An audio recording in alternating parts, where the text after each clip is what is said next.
This is your WCFW Daily News Roundup for 105.7 CFW in Chippewa Falls and 93.5 The Tap in Eau Claire. For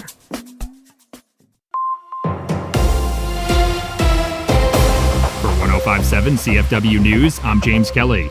A popular Chippewa Falls attraction will get much-needed renovations over the coming months. The Chippewa Falls City Council has signed off on over $16,000 in funding to replace the panels and gates on the containment pens of the vacant tiger exhibit at the Irvin Park Zoo. John Jimenez is the Director of Parks, Recreation, and Forestry for the city. He says the renovation work is critical to ensuring the safety of the animals in their care. It's critical for our animals to have the added renovations there so that we can ensure their safety with rust, building on the guillotine doors that allow them to transfer in from one section to another, on top of just the rust that has accumulated on the actual fencing that's in there. If the animal were to lean up against it or put their paws up on it, it could lead to potentially hurting the animal. So we want to make sure that is fixed right away. The exhibit's been vacant since Lulu, the zoo's white tiger, passed away nearly a year ago. The zoo's also planning to add a lynx species in the space after the renovations. Jimenez adds that the zoo's hyena and bear have lived beyond their expected years, so they're planning future improvements for those exhibits as well. The long-term goal and vision for all three of those exhibits is to continue to naturalize them as best as possible. Right now there's a lot of concrete cement in those exhibits.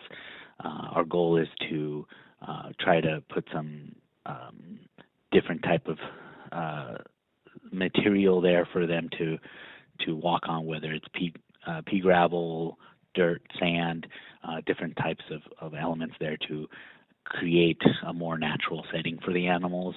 The city signed off on funding for the renovations in December, but Jimenez says the zoo can always use community donations for other restoration and improvement projects.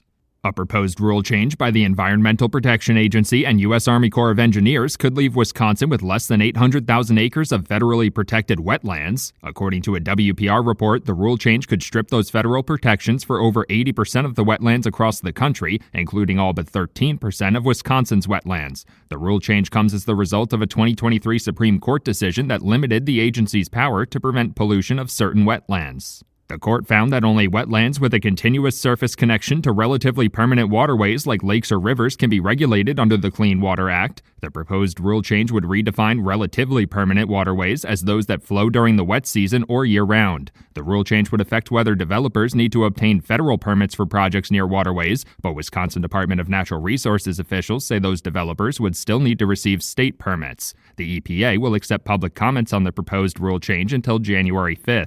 Wisconsin will receive over $203 million next year through the Rural Health Transformation Program. The Centers for Medicare and Medicaid Services announced the funding this week, with awards ranging from $147 million to $281 million.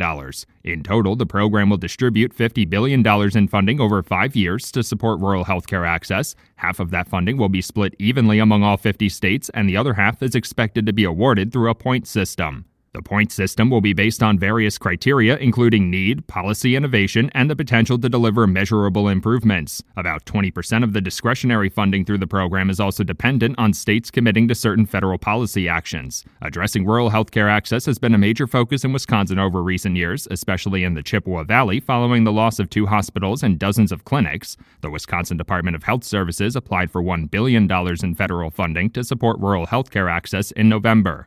Winter weather conditions on Sunday led to a number of crashes and runoffs on western Wisconsin roadways. According to the Wisconsin State Patrol, troopers at the Eau Claire post responded to over 60 runoffs and 30 crashes between Sunday and Monday mornings. The winter storm saw snow piling up on the roads and limiting visibility, leaving the roads slick and difficult to navigate. Wisconsin State Patrol officials are reminding drivers to stay alert in winter conditions or avoid traveling altogether if possible to reduce the risk of crashes. The Wisconsin Department of Natural Resources is inviting residents to celebrate the start of 2026 with a New Year's Day hike. The agency's first day hikes will take place at over a dozen state parks across Wisconsin, including Lake Wissota State Park and the Red Cedar Trail in the Chippewa Valley. DNR officials say the community hikes are a great way for residents to explore the outdoors in their areas, and each one will cover between 1 to 3 miles. There will also be other activities for residents who don't want to participate in the hikes, and a full schedule of events is available on the DNR's website.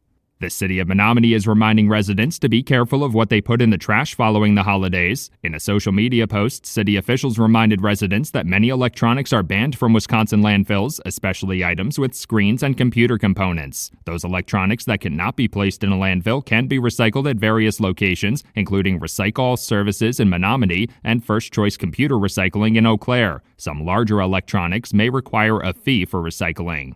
State lawmakers will consider a proposal to make it easier for older school bus drivers to maintain their licenses next week. The proposed bill would reduce the frequency of commercial driver's license testing for school bus drivers who are over 70 years old from every 2 years to every 4 years. Lawmakers say about a quarter of school bus drivers in the state are over 65, and between the frequent testing and medical review process, the state has about 20% fewer school bus drivers than it did 20 years ago. The bill will receive a committee vote on January 7th.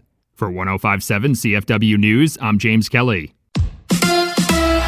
The Badgers beat the Panthers. Hi, I'm Mike Clemens with sports. Men's college basketball. Wisconsin over Milwaukee, 80-60 at the Kohl Center. The Badgers' Greg Gard thanked the Panthers head coach Bart Lundy for adjusting their schedule. Bart's got a good team. I think they're going to do very well in their league, and to be able to fit this game in with their league playing games here between the holidays. And so it's a credit to them to still want to play the game. And now, obviously, we wrap up the non-conference and head into league play starting Saturday night and get ready for games coming next year. Wisconsin hosts Purdue Saturday, 7 p.m. NBA, it's the Bucks and the Wizards tonight at Fiserv Forum. Milwaukee looking for their third win in a row. NFL, the Packers making roster changes. Defensive tackle Jordan Riley and defensive back Kamal Hayden placed on season-ending IR after their injuries against the Ravens. Safety Zane Anderson recovering from an ankle injury, so they promoted 2 defensive backs from the practice squad for Sunday's game in Minnesota. With sports, I'm Mike Clemens.